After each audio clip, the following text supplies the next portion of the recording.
All right, it's great to be here. As I said, my name is Eric Byres. I'm with aDolus, and I want to talk about supply chain, and particularly I want to talk about supply chain for firmware and control systems, because this is an area that back when I was doing firewalls at Tofino, really started to bother me for reasons I'll explain in a second. My talk is going to go through really three topics. First of all, I'm going to talk about the issues in the supply chain and trying to understand the problem, which actually turned out to be one of the big challenges, that we didn't realize how difficult the supply chain problem was. Well, I'll talk about that in a second, how difficult it is and how different people see it differently. Then we'll talk about the solutions that I looked into when I started this project and where the strengths and weaknesses of each of those are.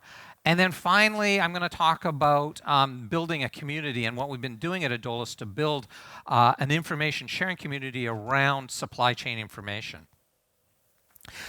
The first thing that really struck me as I started this project, this was a Department of Homeland Security funded project to look into solutions for firmware validation in control systems and IoT in general. First thing that really struck me was every time I talked to somebody, they told me a different use case. And initially, I thought the use case was just strictly around making sure we weren't running counterfeit and malicious software. But what I learned talking to people was that's not true. There's actually many, many more different use cases. So this is the one that really got me interested. This was Dragonfly. How many people here are familiar with Dragonfly? All right, so I won't go over the details on this. If anybody wants more details, grab me after and I'll tell you the details. But I was lucky enough to be on an M&A analysis team that spent a lot of time looking into one of the victims of Dragonfly. But the guts of Dragonfly, as you all know, it was simply that the bad guys, instead of going after their intended victim directly, went after the suppliers and put malicious fake code, basically modified code, onto the download sites so that when well-meaning industrial technicians who we've taught to patch early and patch often downloaded this firmware from their trusted vendor, they also got the Havix malware free at no extra charge. And of course, work really hard at getting their systems patched, and so they would walk it right past the firewall. If whitelisting tripped off, if antivirus tripped off, they'd say, no, that's a mistake, it's a false positive, and they would force it into the control system, which once it was installed, would call home. So that's what drove me initially. I thought that was the supply chain problem. And I saw some other examples. There's some really bad ones, like poorly written, but relatively effective, like this one called Allen Bradley Update. Interesting thing about Allen Bradley Update is it's actually morphed over time into different names as well. And so you can't even just look for the file name. But this was ransomware that was just renamed to look like it was for control systems. Now, I had thought that we could probably solve most of this with certificates and certificate technologies and code signing. And of course, this is the obligatory Stuxnet mention. But you know, we obviously saw one of the problems with Stuxnet was all you needed to do was steal some private keys. Now that's not all. That's hard, but if you steal private keys, you can make fake certificates, and therefore you can break the system. And I had to submit this slide a week and a half ago, otherwise I'd have something different up here. I'd have our vulnerability from last Tuesday where the underlying system is broken, and where there's actually a vulnerability in the Windows operating system that allows you to self-generate your own signing and make it look like it's valid. But honestly, it's a lot worse than that. And I'm not trying to trash certificates. I think it's a good technology, but our deployment has been rather weak and lame. And I'll talk a bit more about that in a second, but let's just say it didn't turn out to be the silver bullet I thought it would be. And then somebody came to me and said, well, you know, my problem is that I don't actually even know what the underlying components in the software packages I'm getting from the vendors, and therefore a vulnerability may come out, say this Gemalto one, and I don't even know I should patch for Gemalto because I didn't realize that ABB and GE and all these different companies use Gemalto as their license management system. So we end up exposing ourselves as an industry to vulnerabilities we don't even know about, even if we went to look, say, at the National Vulnerability Database. Well, I thought I'd pretty well wrapped it up. That has to be the whole thing in supply chain. And Jacob Ketel approached me and said, no, that's not my supply chain problem. He said, our problem is that we're trying to find Kaspersky packages, and they're all buried in there. It's easy to find shrink wrap stuff, but what about the stuff that's being sold as a third-party product that's getting relabeled? And so the next thing I knew, my problem had expanded to, hey, how do we deal with components that are legitimate? They actually have a proper supply chain, but it's just not the supply chain you want. And then another company came to me and said, hey, that's really nice, but we've got problems with our technicians loading old versions. All the bad guys need to do is to trick them into loading a version that is obsolete with vulnerabilities, and we don't need 0 days. We just and that's a real problem. Now, it's pretty obvious you shouldn't probably be loading Windows 3 or Windows 7 next week on a new system or on an old system. But when I'm talking about, say, a protection relay or a motor control center or something like that, it's less obvious what the current version is. It's not commonly known. So how do we make sure that we use our supply chain to show what are current versions versus obsolete versions? So you see that there's some challenges here. Now, go back to just the straight question of how you validate it. Actually was pretty excited about, could we just use a combination of hashes and certificates? And the answer is yes, but. First of all, how many people actually check hashes? And we published, when I was at Tofino, we published the hashes for our code up on our site, and I don't think anybody ever and how many people have recently checked a hash? Hey, that's pretty good, but this is a security crowd. And then the question that we saw in the attacks on the Dragonfly attacks is if you could get in as an attacker and replace software, you could sure replace the hash. So you need an out-of-band system if you're going to have hashes work properly. And then the third thing that we realized quite quickly was, okay, hashes are a binary answer to a non-binary problem. So the hash fails. Then what? Well, unfortunately, what we found in our initial field trials was that technicians just load it anyway to see what happens. The problem is that we don't give them any direction. Why did the hash fail? Did the hash fail because the binary got truncated? It was just a bad download? It's 50 bytes short? Is there a 1 bit flipped? Or is there now 400 extra bytes in the middle of this? All those three conditions result in very, very different triage. The last one being probably somebody's added some code in here, it's counterfeit. The other ones are probably, oops, we got a mistake, we got bad software. But you want to react differently to each one of those cases. Similar for code signing, what we learned very quickly is, okay, you need an internet connection if you're going to be checking revocation lists. But unfortunately, in our space, the real problem is that very, very few of our legacy embedded systems support code signing. The third problem is what we've discovered is that a lot of the software out there that's checking code signing does a very poor job. There's a really good paper by the University of Maryland that was published about 2 years ago that showed that there's about 1 million pieces of malware and adware out there that has been code signed. Now you say, why would somebody code sign their malware? Well, it's because a considerable number of the antivirus packages out there today, or at that time anyway, if they saw a certificate at the end of a piece of software, they then assumed it was okay and stopped doing the check. So by having any certificate, not a good certificate, any certificate attached to the back end of malicious files, you got a free pass. Now that's really scary, and what it brings out is that code signing is hard and a lot of companies take shortcuts. So we really need to be sure that we're doing our code signing validation correctly if we want to be doing code signing at all. Otherwise, it's like walking through the airport and the security guards say, "You got a passport?" And I hold up a passport like this and say, "Yeah, I got a passport." And he says, "Oh, that's good enough. Get out of here."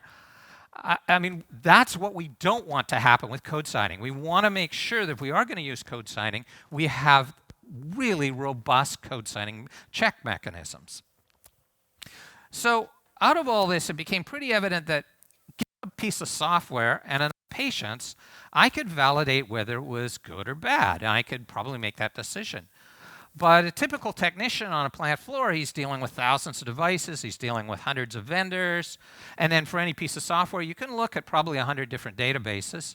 At least, a typical piece of software might have listing in the National Vulnerability Database, on ICS Cert, on VirusTotal, and the NIST NSLR. Of course, the vendors may have 2 or 3 databases to look at, the security database, the patch and update database. So there's lots and lots of databases you can go look at, and then there's hundreds of tools. Nobody's going to do it. And so what we realized is that all this information was getting thrown away. That there was the information out there, and yet the technicians do not have the time to go properly check their software. So this is when the DHS helped us out. Well, we were already started on the project, and this is when they moved into phase 2, is what can we do to develop a robust vendor-agnostic solution for verifying and validating third-party firmware updates for, in this case, IoT devices, but I'm focusing on ICS devices. And the end result is what we call FACT. It's the Framework for Analysis and Coordinated Trust. And this is an ecosystem or community where we gather as much information as we can from as many people as we can and as many sources, and then out of that build a trust score. So this is very much like FICO does for credit scores. You go into the bank and you say, "Hey, I really, really want to borrow some money." Now the bank then goes to FICO or FairISaac or whoever it is, and they've gone and aggregated data from your behaviors, the credit cards you've got, the other banks you've dealt with, and they've aggregated that down to a nice score and a report that they give to the bank so the bank doesn't have to go out and do its own research. And we thought that's the model we need to have for software and firmware in the ICS, where somebody can come along and say, "Give me the credit score of this particular software before I load it. Should I trust it?" And we call that the FACT score. So the idea is that we try and build this community out of the asset owners, out of the vendors, out of the integrators, the consultants, and all the really cool security partners like, well, we just had Dragos up, and all the information they're collecting. Can we build that together and create a community? And this is what it looks like. So this is the architecture. So who should know the most about software to start with? Well, the guys who wrote it, the vendors. So we've created a series of agents that can live in build environments and fingerprint the software as it's coming out of the build environment. This is before it gets released to the public. Okay.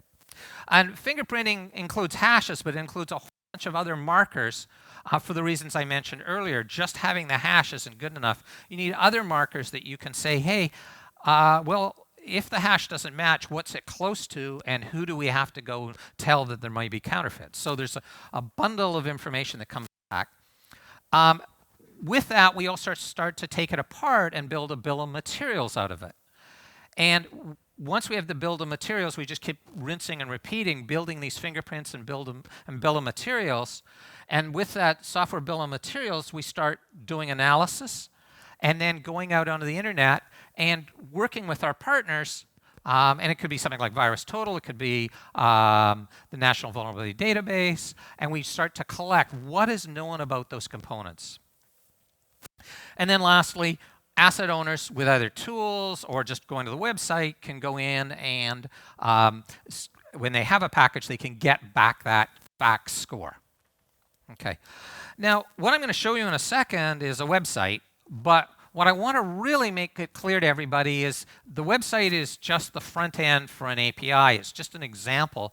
We really expect most people to integrate the FACT technology and the FACT API calls into things like their switches and their routers, into network analysis, because if you see a packet, software going down the wire, you can capture a hash off it and then get a score saying, hey, that software that we just got pushed out to that PLC, it has a really rotten FACT score. You might want to go and deal with that. Or that software that's moving down into my engineering laptop, we want to detect that and get a score in case somebody's moving bad software around.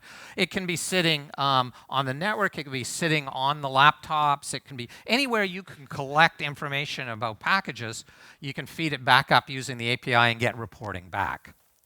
But I'm going to show you the web page because that's the clearest way to show what you can do with the API.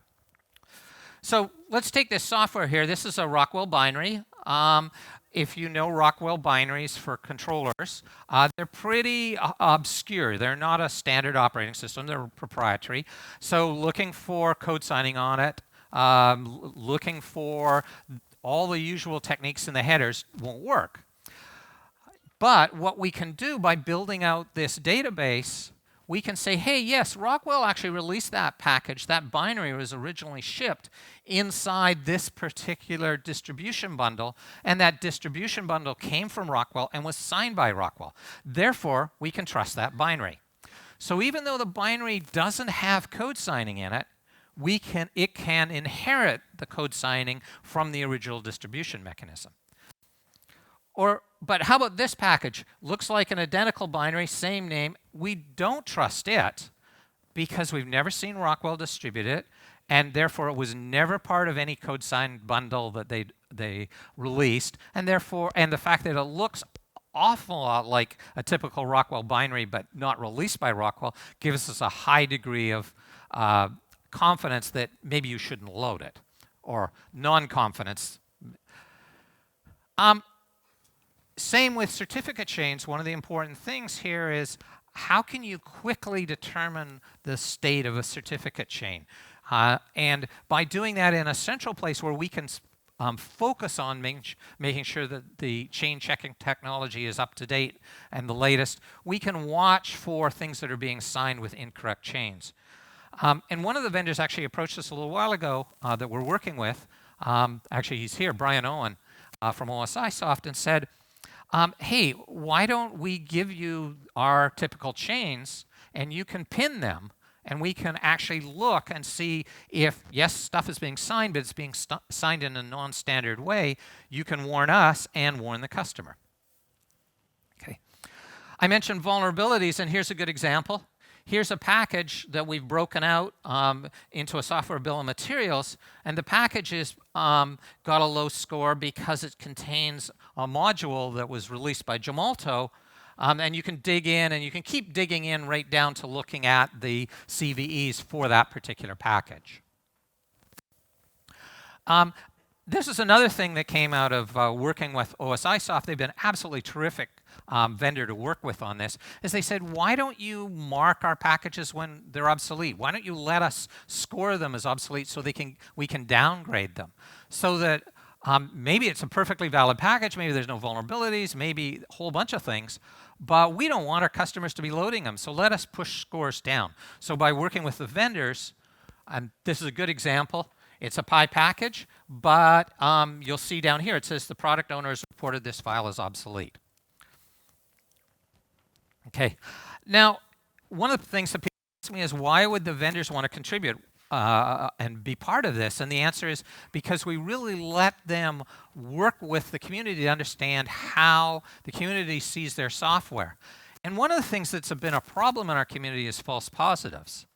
So working with us, here's a screen, what we call the vendor portal, and they can look at all the software they've loaded, and they can do a search to see if anybody in the community is reporting that their software or their modules contain malware. And I just ran this on a set of Rockwell software here, and sure enough, what we see is that there's software being reported, malware, as as malware. Now, it's controlflash.exe. I know that's a good package. There's nothing wrong with that package. That is a false positive. But what's important is to be able to find those quickly. So this is the type of thing we'll do for the vendors, to say, hey, we'll help you find the false positives we find in our database, and you can be, therefore you can go and deal with it, and you can see, hey, something called Zillia, I don't know what Zillia is reporting your legitimate software as malware. This can be any score that we submit or analyze is based on us collecting the data out of what's being reported on the internet. So in a way, we're a little bit like a Shodan for your software. We can see what the world is seeing about your software. So I'm pretty excited about the DHS project and how far we've got on it now. We've come out of being just a purely research project, and we're now a commercial project.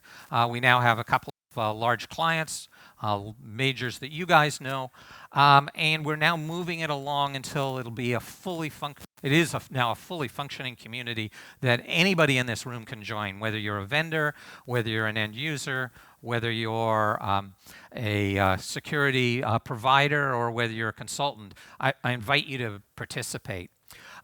There's some real strengths that we believe in. One is we've really tried to make this vendor and platform independent. It doesn't have to be for a specific operating system. We're not reinventing the wheel on any of the technology. We're using standard cryptographic technology. We're using standard technologies for our analysis. And largely, we're going out and collecting very, very good work by other people and putting it all on one spot. Again, very much like VirusTotal, it doesn't do antivirus work. It collects the information that all the different antivirus companies provide. We're doing the same, collecting all the information we can find out there. Very important, the asset owners and the vendors keep software. We're not looking to keep the software. We're looking to analyze it and then keep those fingerprints in the database. And if anybody here has to do NERC-CIP compliance, this is really intended to cover you for something like CIP 13. It's free. You can try it out.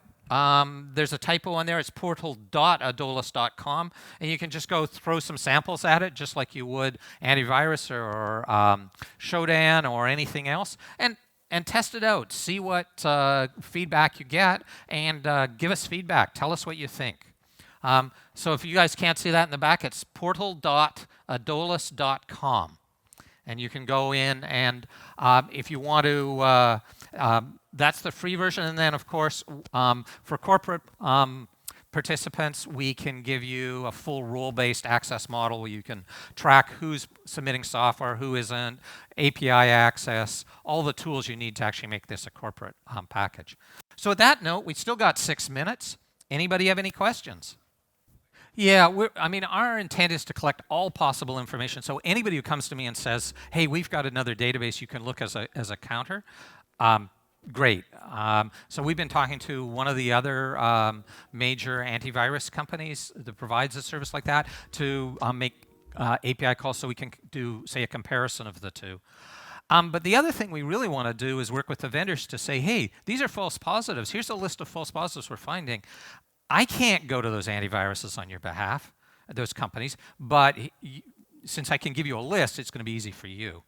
And so that's one of my real wishes, is it's really building that community. Any other questions? So that's a really good, the question is, what do you do when the vendor itself was attacked? And in the case of attacks, for example, where they've actually gone into the vendor's development system, we're currently somewhat limited, but I'll say somewhat limited. If they've just gone after the websites, which is what happened in Dragonfly, then we're going to be able to see what's coming out of distribution is not, or out of software production is not matching what is going up on the website. Then we're going to be able to detect that. So that would have addressed the Dragonfly problem. It won't address the problem if it's actually inside, they've got into the actual development process. But one of the things that we're looking at is we tear them apart, we tear these packages apart. then if the bad guys are using any components that we can discover either on the web or looking like malware on the web, then we'll start to pick that up. So it will make it much harder for attackers to be able to just take standard common tools if they want to be working inside a vendor. It's not a silver bullet, but it's certainly going to make it hard.